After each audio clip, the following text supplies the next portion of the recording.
कला अकेडमी द्वारा प्रस्तुत प्रथम इंटरनेशनल कला मेला में मेरे साथ मौजूद है मिस्टर मंजीत सिंह जी दिल्ली से। तो सर नमस्कार। आप अपने आर्ट वर्क के बारे में बताइएगा कि आपने पूरा हिंदी साहित्य को प्रदर्शित किया है। मैंने कामायनी, यशोधरा, सात्विक, रश्मि रथी और यानी मैं हिंदी साहित्य पर मैंने उन काव्यों को पढ़कर ये पेंटिंग्स बनाई है और मेरा मकसद है कि हिंदी साहित्य का गौरव बढ़े, हिंदी प्रांतों में, भारतीय प्रांतों में और विदेश में गौरवमय पद प्राप्त हो। तो सर आपने हिंदी साहित्य पर जितनी भी पेंटिंग्स बनाई हैं आप इनके बारे में कुछ बताइए। हाँ, जैसे ये आपके सामने ये मैथिली शरण गुप्त की यशोधरा पर है।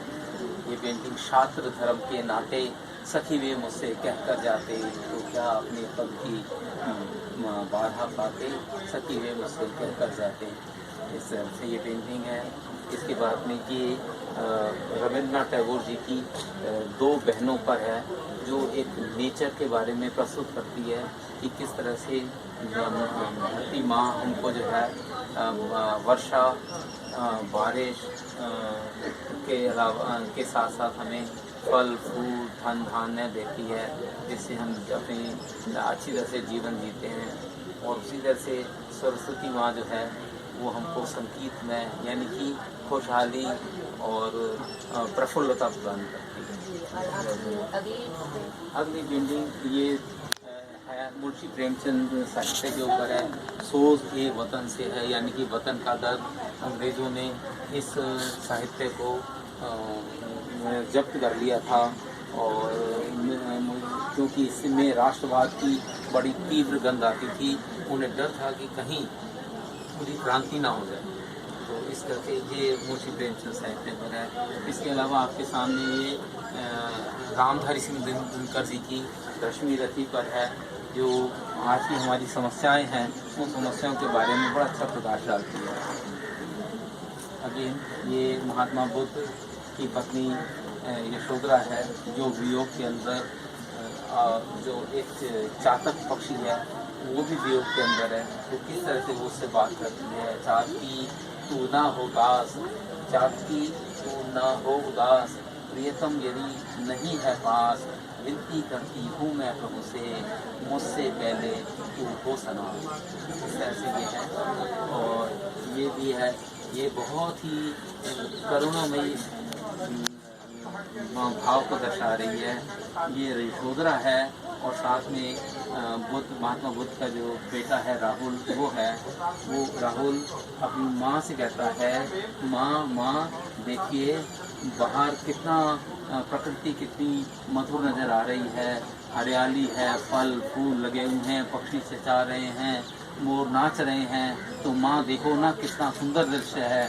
तो माँ कहती है, हाँ बेटा ये वास्तव में बहुत सुंदर दृश्य है, विरुद्ध विहंगों ने गाया री, मरण सुंदर बन आया री, लेकिन बेटा मेरे को वियोग में इससे अच्छा टाइम मरने का कोई मेरे लिए और नहीं हो सकता। ये जो है दिनकर जी की रश्मि रथी और परशुराम की प्रतीक्षा पर आधारित ये पेंटिंग है, जिसमें कृष्ण ने कहा कि युद्ध में चाहे कोई भी विजय हो लेकिन मानवता की हार होती है, इसलिए हे कर्ण तुम दुर्योधन को समझाओ कि युद्ध ना करे। भीष्म पितामह अपनी शैया से उठकर आए और उन्होंने भी कर्ण को समझाया, लेकिन दुर्भाग्य इस देश का कि महाभारत होके ही रहा। बहुत अच्छी पेंटिंग्स हैं और सबके पीछे बहुत ही मैसेज बहुत स्ट्रॉन्ग है। तो मैं आपसे ये भी जानना चाहूँगी, आपने हिंदी भाषा को ही क्यों आपने प्रस्तुत करना चाहा? जी, मेरे देश की भाषा है, मेरे विश्व में मेरे भारत को रिप्रेजेंट करती है ये भाषा, इस करके मैं इस भाषा को और गौरव प्राप्त देना चाहता हूँ।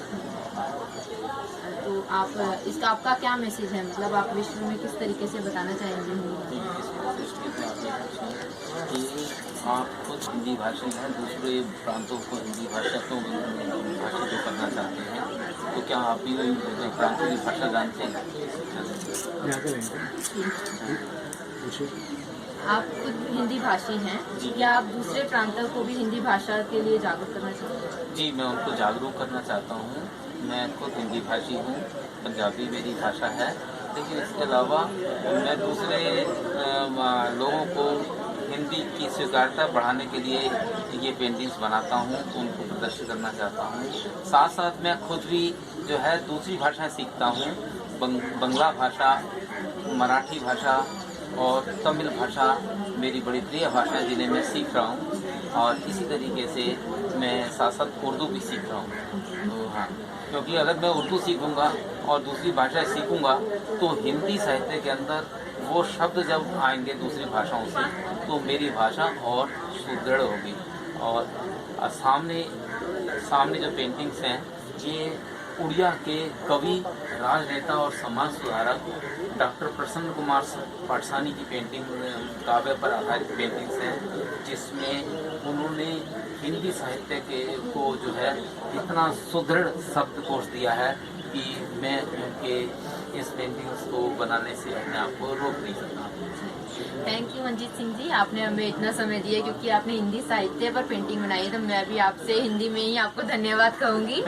मुझे बहुत खुशी है, और मैं आपसे ये भी कहूँगा कि आप गैर हिंदी भाषाओं की भाषाएं जैसे तमिल, कन्नड़ के जो वो है वो आप कभी भी आपको मौका लगे तो आप जरूर सीखिएगा।